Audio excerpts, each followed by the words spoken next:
Esteemed journalist and Carpinteria resident Anne Louise Bardock interviewed Castro twice. She's written 4 books about Castro and Cuba. Bardock shared her insight on Castro's death and what's next for the communist country with our Elise Martinez.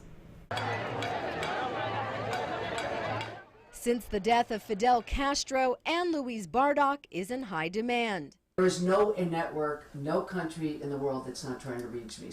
The award-winning journalist wrote 4 books about Castro and Cuba and scored a one-on-one interview with Castro in 1993 and again the following year.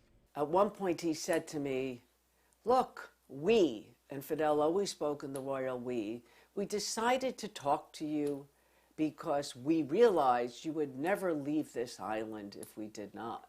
So that began the famous Vanity Fair Fidel Castro interview, which began after midnight and ended after 3. Bardock believes the celebrations immediately following Castro's death may come down to an old saying. Bicho malo nunca muere. And that was the feeling of many people. This is some bad bug and he ain't ever gonna die. In 2006, Castro came close to dying. But being Fidel Castro, he dug down and came back. And what about those 600 assassination attempts Cuban officials say Castro survived? That's a bunch of hogwash. There were maybe a dozen serious ones, and they were between 1959 and 1969.